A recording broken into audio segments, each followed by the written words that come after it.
В эфире «Актуальное интервью», в студии Валерия Наумова. Здравствуйте. Сегодня мы поговорим об обеспечении безопасности передвижения автотранспорта и пешеходов на дорогах республики. Все мы с вами в той или иной степени являемся участниками дорожного движения, будь то в городе или в сельской местности. Завершается месяц июня, заканчивается полугодие, наступает пора подведения итогов. Наш гость в студии Сергей Дмитриев, начальник отдела дорожного надзора управления ГИБДД МВД по республике, капитан полиции. Сергей Данилович, здравствуйте. Здравствуйте. Какова ситуация с аварийностью на дорогах на текущий момент? На текущий момент ситуация стабильная, однако получается у нас по настоящее время у нас зарегистрировано 319 дорожно-транспортных происшествий, в которых у нас погиб 31 человек. И получается 410 у нас получили ранения различной степени тяжести вреда здоровью. В сравнении с аналогичным периодом прошлого года отмечается незначительное увеличение количества ДТП, раненых в ДТП и снижение количества погибших практически на 20% в сравнении с аналогичным периодом прошлого года.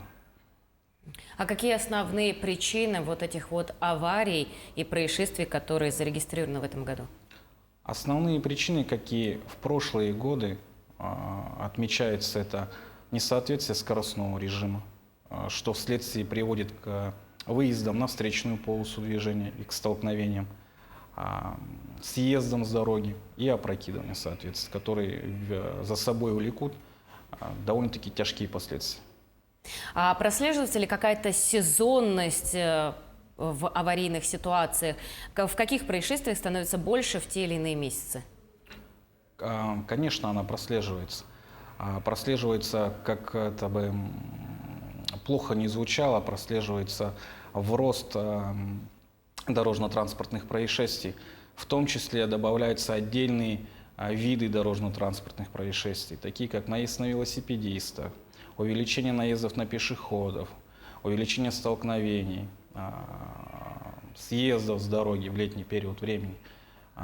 Ну, это отмечается чем? Как правило, увеличением плотности движения, трафика, да, движения, в том числе появление отдельных видов участников дорожного движения, таких как велосипедистов. Следовательно, конечно, тенденция такая негативная в целом в связи с наступлением лета, так сказать. Вот. Даже несмотря, что в межсезонье, когда гололед на улицах, да, и некоторые не справляются с управлением, что в летний период регистрируется больше происшествий. Да, все верно, поскольку у нас это и необходимо учитывать нашу сезонность в целом республики.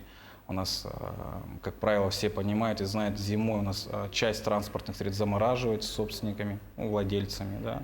А летом у нас, конечно же, участников дорожного движения, в том числе водителей, соответственно, количество увеличивается. Но вот также в летний период у нас еще и проходит национальный праздник ЭСЭХ. Люди массово едут в Усть-Хатын, и выстраиваются огромные пробки и очереди из машин. Есть ли какая-то статистика, произошли ли дорожно-транспортные происшествия вот за этот период празднования ЭСЭХа? В праздновании национальных праздников ЭСЭХ, вот, на примере города Якутска я пример приведу, допустим, и в целом в республике за выходные дни сотрудниками госавтоинспекции было выявлено 93 нарушения правил дорожного движения в части управления водителей в состоянии алкогольного опьянения. Это по республике. По городу Якутску 50.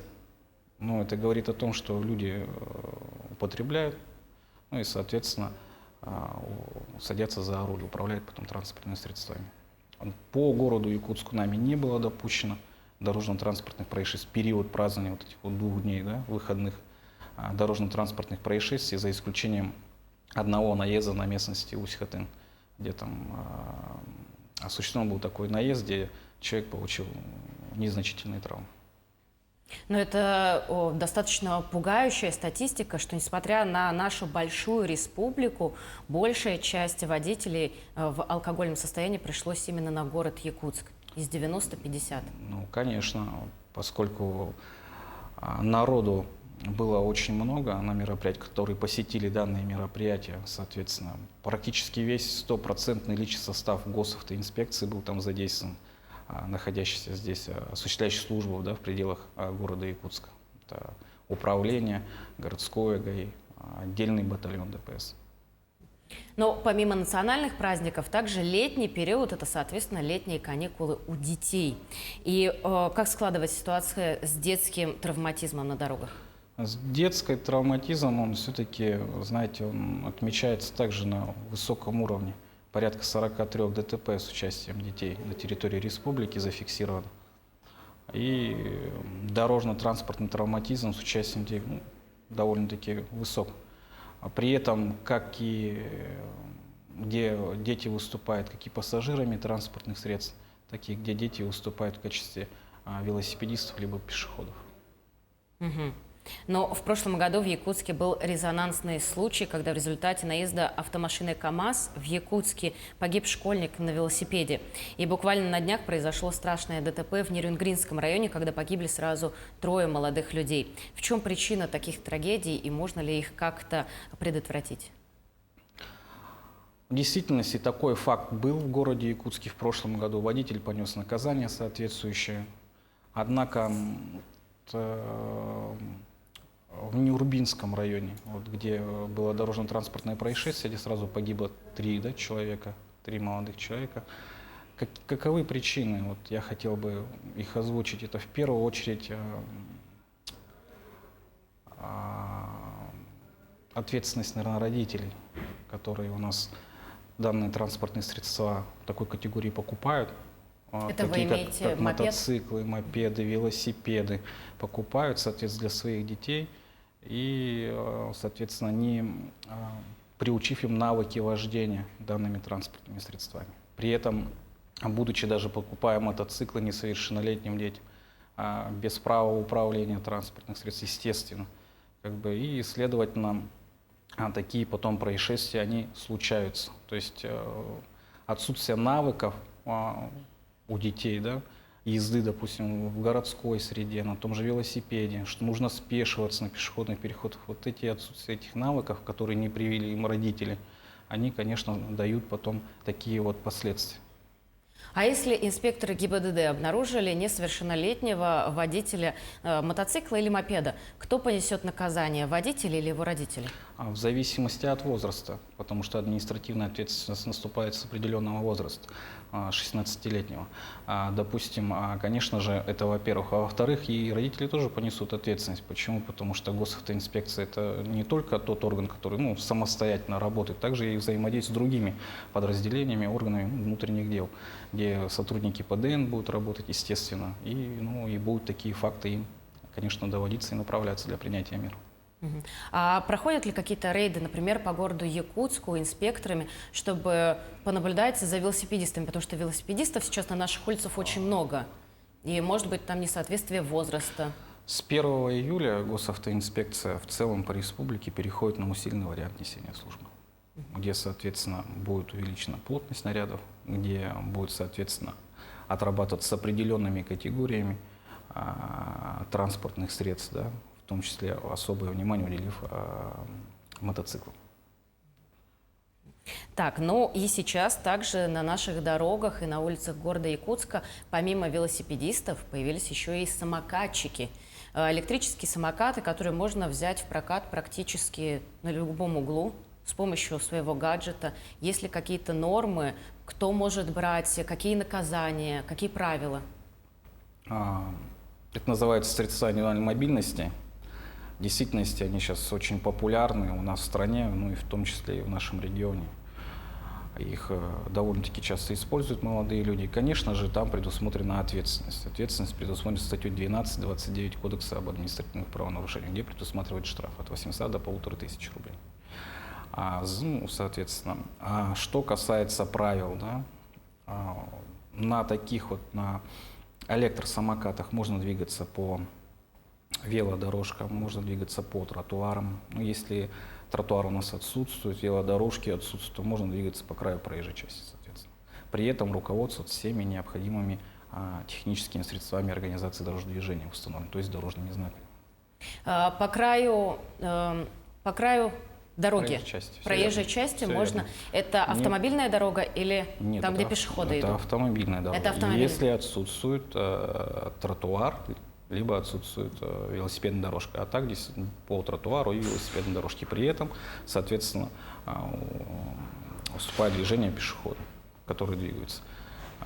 В единственном случае, конечно, где он там пользуется, даже не в единственном, я просто пример приведу, да, где он приоритетом пользуется, конечно же, в жилых зонах перед другими участниками дорожного движения.